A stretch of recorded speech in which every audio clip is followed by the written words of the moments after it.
Hello friends, पिछले video में हमने हॉरिजॉन्टल जीन ट्रांसफ़र के बारे में चर्चा की। हमने देखा कि बैक्टीरिया में ये 3 मेथड से होता है: ट्रांसफॉर्मेशन, ट्रांसडक्शन और कॉन्जुगेशन। अगर आप उस वीडियो को देखना चाहते हैं तो डिस्क्रिप्शन बॉक्स पर दिए गए लिंक पर क्लिक कर सकते हैं। आज हम देखेंगे बैक्टीरियल ट्रांसफॉर्मेशन को। तो बैक्टीरियल ट्रांसफॉर्मेशन क्या है?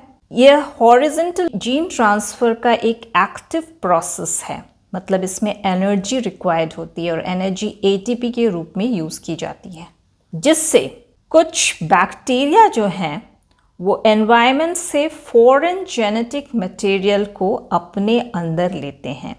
ये foreign genetic material mostly naked DNA होते हैं। Transformation first of all discover किया गया ग्रिफिथ के द्वारा 1928 में स्ट्रेप्टोकोकस निमोनिया में। एवरी मैक्लियोड और मैकाटे ने 1944 में बताया कि ट्रांसफॉर्मिंग फैक्टर डीएनए होता है। इन एक्सपेरिमेंट्स के बारे में हमने डिटेल में DNA as the heredity material topic में चर्चा की है। अगर आप इस वीडियो को देखना चाहते हैं तो डिस्क्रिप्शन बॉक्स पर दिए गए लिंक पर क्लिक कर सकते हैं। तो एनवायरनमेंट में फ्री डीएनए कहाँ से आते हैं? जब बैक्टीरियल सेल्स की डेथ होती है तो सब्सिक्वेंटली या ग्रेजुअली इनकी लाइसिस होती है और एनवायरनमेंट में डीएनए रिलीज हो जाते हैं, जो कि बाद में फ्रैगमेंट्स में टूट जाते हैं। इन्हीं फॉरेन डीएनए फ्रैगमेंट्स को उस एनवायरनमेंट में मौजूद दूसरे बैक्टीरियल सेल्स अपने अंदर लेते हैं। तो प्रश्न उठता है कि बैक्टीरिया फ्री डीएनए को कैसे लेते हैं?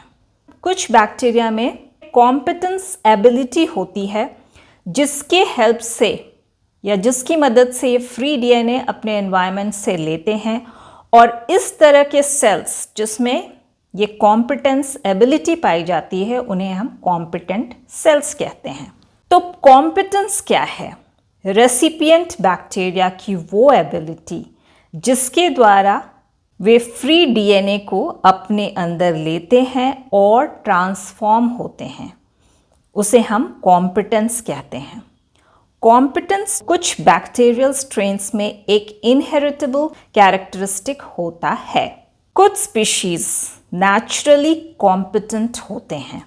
Competent bacteria certain protein encode करते हैं जिन्हें हम कॉम्पिटेंस फैक्टर कहते हैं, जो बैक्टीरिया के सेल सरफेस पे डीएनए फ्रेगमेंट की बाइंडिंग और साइटोप्लाज्म में उसके अपटेक को फैसिलिटेट करते हैं।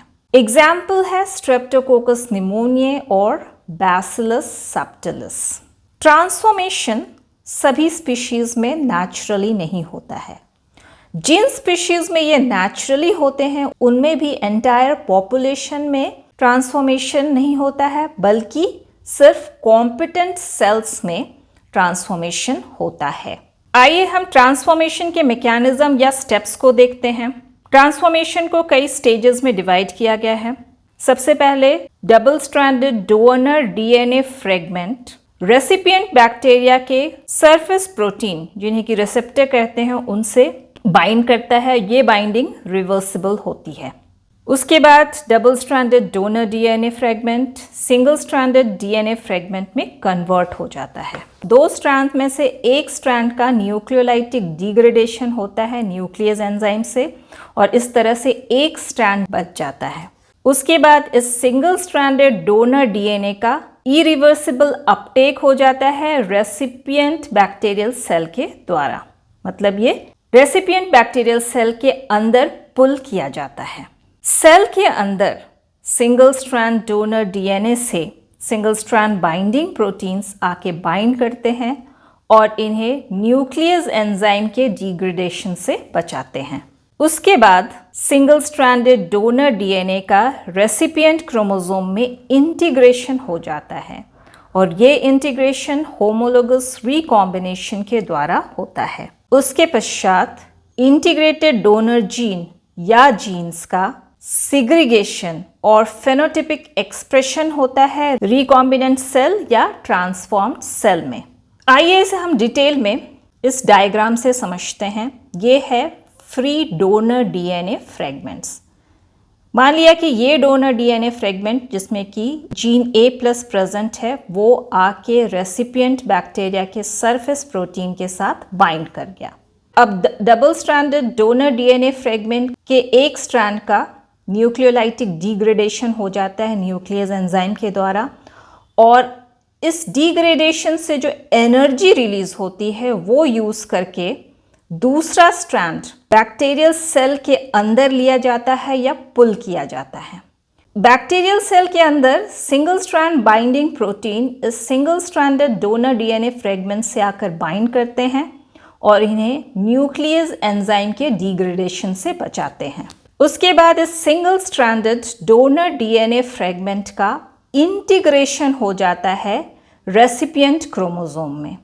इस इंटीग्रेशन के समय इस रेसिपिएंट डीएनए का एक सेगमेंट डोनर डीएनए सेगमेंट के द्वारा रिप्लेस कर दिया जाता है और उसके बाद रेसिपिएंट के इस सेगमेंट का जो कि रिप्लेस हुआ उसका डिग्रेडेशन हो जाता है। अब हम रेसिपिएंट क्रोमोसोम को हेट्रोलोगस कहते हैं क्योंकि इसके एक स्ट्रैंड में ए जीन है दूसरे में ए प्लस, सो इनके बीच मिसमैच है। फिर इस रेसिपिएंट डीएनए का रेप्लिकेशन होता है, दो स्ट्रैंड सेपरेट होते हैं और टेम्पलेट की तरह काम करते हैं। ये स्ट्रैंड जिसमें कि जीन ए है उसका कॉम्प्लीमेंट्री स्ट्रैंड बन जाता है और ये स्ट्रैंड जिसमें ए प्लस है वो भी टेम्पलेट की तरह काम करता है और उसका कॉम्प्लीमेंट्री स्ट्रैंड बन जाता है। उसके बाद बैक्टीरियल सेल का डिवीजन होता है और दो बैक्टीरियल सेल बन जाते हैं।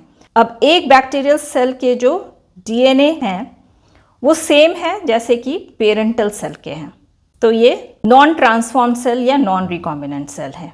बट अगर हम दूसरे बैक्टीरियल सेल को देखें तो इनमें रिकॉम्बिनेशन हुई है, इनमें एक सेगमेंट जो है वो डोनर डीएनए का है और बाकी इस पेरेंटल बैक्टीरिया का है, तो यहाँ पे रिकॉम्बिनेशन देखने को मिलता है।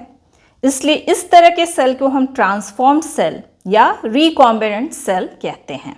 अब आइए ट्रांसफॉर्मेशन से रिलेटेड कुछ फैक्ट्स को देखते हैं। हमने क्या देखा कि ट्रांसफॉर्मेशन जो है एक एक्टिव प्रोसेस है, इसमें एटीपी रिक्वायर्ड होता है या एनर्जी रिक्वायर्ड होता है। ये एनर्जी कहाँ से मिलती है? जब डोनर डीएनए फ्रेगमेंट अंदर लिए जाते हैं तो उसका जो एक स्ट्रैंड वो सेल के अंदर जाता है और दूसरा स्ट्रैंड जो है उनका डिग्रेडेशन होता है न्यूक्लियस एंजाइम से, और इनके डिग्रेडेशन से जो एनर्जी रिलीज होती है उसे यूज करके ही कॉम्प्लीमेंट्री स्ट्रैंड जो है उसे सेल के अंदर लिया जाता है या पुल किया जाता है। इंटीग्रेशन के समय सिंगल स्ट्रैंड डोनर डीएनए का सेगमेंट रेसिपिएंट क्रोमोसोम के एक स्ट्रैंड के सेगमेंट को रिप्लेस करता है और इस तरह से इनका इंटीग्रेशन होता है। डोनर डीएनए फ्रेगमेंट को हम एक्सोजेनोट कहते हैं और रेसिपिएंट के जेनेटिक मटेरियल को एंडोजेनोट कहते हैं। तो ये थी आज की वीडियो। अगर आपको ये वीडियो पसंद आई हो तो इसे लाइक करें, शेयर करें और मेरे चैनल को सब्सक्राइब करना ना भूलें। Thank you.